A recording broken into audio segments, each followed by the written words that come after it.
Let me start with this, and there we go. There's that red flag warning.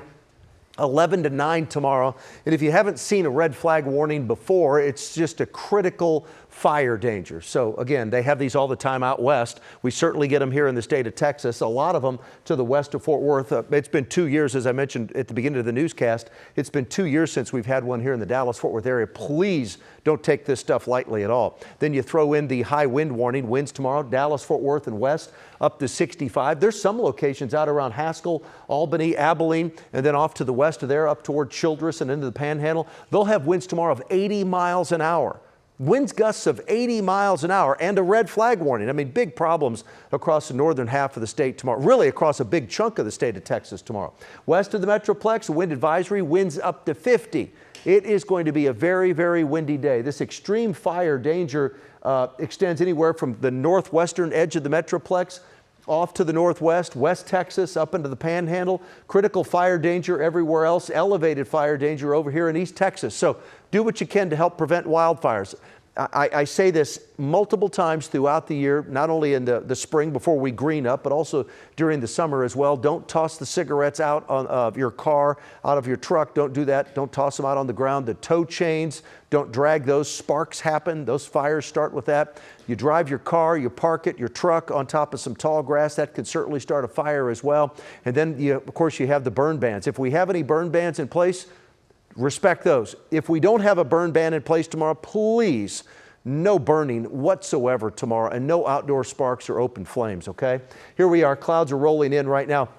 The eclipse is about 2 o'clock. Jesse, is that when it maxes out?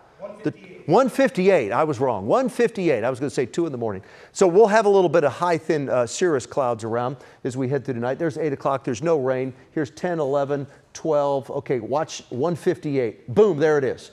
So we'll have a little bit of cloud cover. If you're west of the Metroplex, northwest of the Metroplex, clear skies in those locations. The winds at 7 tomorrow morning, 40 plus. Here we go. See those strong winds? Look at that. Look at Haskell. Winds were almost at 70 tomorrow morning. There's noon. 30, 40, 50, 60 mile an hour winds. Look at Breckenridge and Eastland, 60, 65, 64 mile an hour winds. We head through the afternoon. See what I'm talking about? And then this time tomorrow night, winds diminish. They go from 50 plus down to 30 plus by 6, 7 o'clock tomorrow night. So my end of the week forecast, a really, really windy day tomorrow with a critical fire danger. It's a sunny day with lots of dust in the sky. 81's the high tomorrow. Maybe a sprinkle or two on Saturday. We hit 72. And on Sunday, we'll have a high temp of 73. My forecast for tonight. Tonight, some high, thin clouds, dry, pleasant, and breezy. 62 is the low tonight. During the day tomorrow, remember, the critical fire danger, the extreme winds tomorrow, a dry, unfortunately, a warm day. We hit 81 tomorrow. The next 14 days, those are your 70s on Saturday and Sunday. St. Patrick's Day is Monday. We hit 82. We stay in the 80s on Tuesday, back into the 70s on Wednesday and Thursday.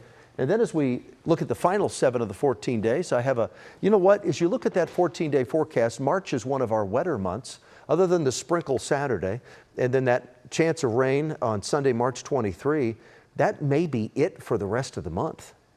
So we're easing back into drought, and we don't need that. And I don't really have a whole lot of rain in my forecast. And the problem is, as we head into not only through the rest of spring, but certainly into summer, my concern is this summer, all summers are hot and dry in Texas, but this summer could be hotter than normal and drier than normal. Oh, all indications are that's the case. We also have some indications because of this weather pattern, a La Nina, that we could have a big tornado outbreak tomorrow in Louisiana, Arkansas, then Saturday across parts of the Deep South, Dixie Alley. But a lot of indicators are pushing the tornado season. We're still going to have one here in Texas, but shifting it more to the east of us into the Deep South. So, which means for us, no rain. And it means also that fire danger is going to stay very elevated as we head through the spring until we get widespread soaking rains. And right now, that's not in the forecast.